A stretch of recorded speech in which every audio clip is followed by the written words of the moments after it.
How to deal with imposter syndrome. My name is Laura Chattington, and I'm the lead trainer at www.activatemycareerlive.com. And in this video, I'm going to give you a strategy that isn't about bigging yourself up or feeling really, really good. It's about actually a very, very practical way that you can deal with that dreaded imposter syndrome.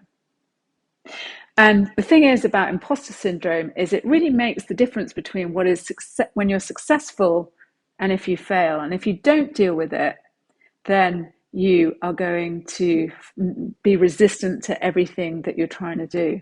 So in this video, I'm going to give you a practical, easy way to start shifting that imposter from inside of you. And if you haven't already subscribed to the channel, and also if you haven't already, sign up for the masterclass, because this is one of the tools and strategies we use at the masterclass.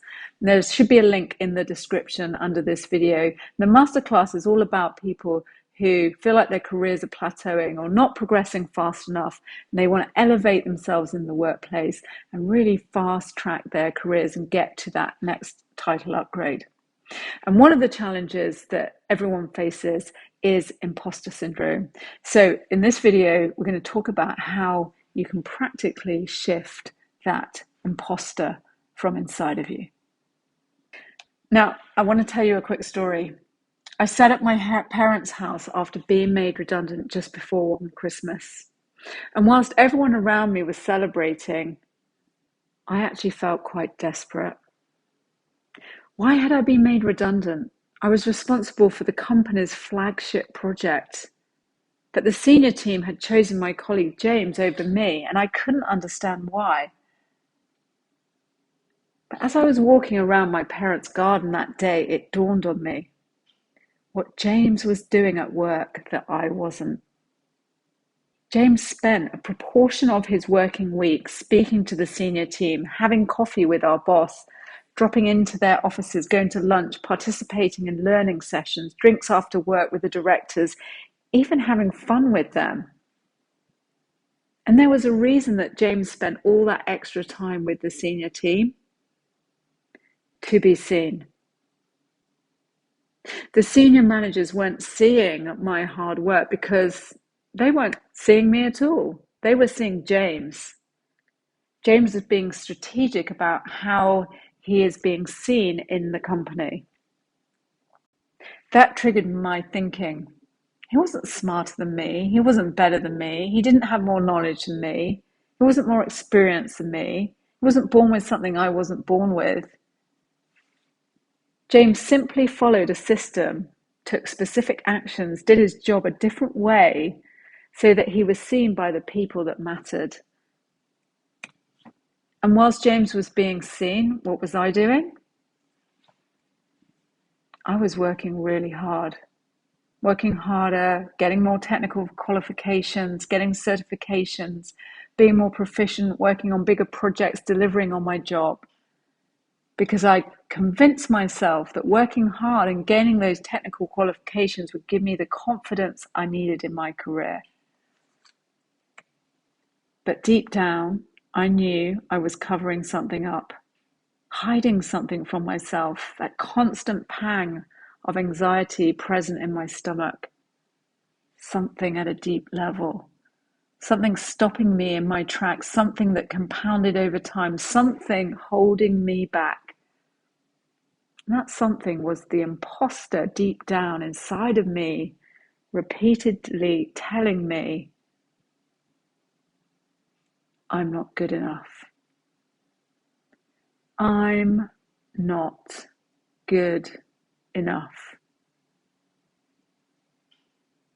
And that imposter gained strength through events compounding over time, meetings that didn't go well, opportunities when I should have spoken up but didn't, presentations I messed up, comments I got from other people, reviews with constructive learning points, mistakes I made, 360-degree feedback. My strategy then to deal with those insecurities, to shape that imposter, I just worked even harder. At that moment, as I stood in my parents' garden, standing on their gravel driveway, staring at the rosebush with the white roses on, it dawned on me. I realized I had to break down those emotional barriers that I wasn't good enough and face my insecurities head on. If I ever wanted to get further than exactly where I was right now, everything I wanted in my career and my life was not going to come from more hard work. If I wanted to make all that hard work count, it was as important to make my work and expertise seen by the people that make the decisions, by the senior team, because otherwise, why would they be paying attention to me?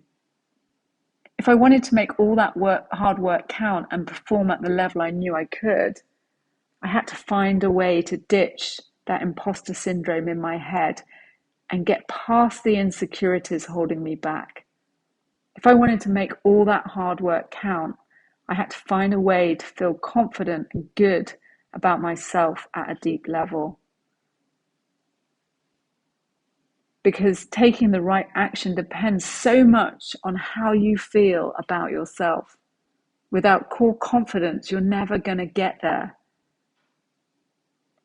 And once I realized I had to deal with these inner emotions holding me back and be more visible in the workplace at that senior level, and it wasn't dependent on hard work or personality or some universe aligning thing, but like what James was doing, there was actually a very specific way. One of the first things I decided to do was figure out how to stop holding myself back once and for all. So here's the anti-imposter solution. The biggest challenge many people face when it comes to their careers is the level of certainty about themselves, and that's imposter syndrome. What if I told you that you could actually trick your brain into the truth, that you are truly amazing? There is a way to successfully gain more certainty about your expertise than you've seen or experienced before, and it's this. Leverage your evidence. Spend time to meditate or focus on your success stories and look back at all the successes you've already had. Focus on them. One of the things that I did that skyrocketed my certainty was this. I printed out every single positive comment or feedback that anyone had ever said to me in recent years. And then you overcome the enemy imposter of you with the evidence, your feedback, your stories. With that printed material, I could see right in front of me the evidence that I was good enough. Because sometimes you have to start to build yourself up. Encourage yourself with all the evidence you have in front of you.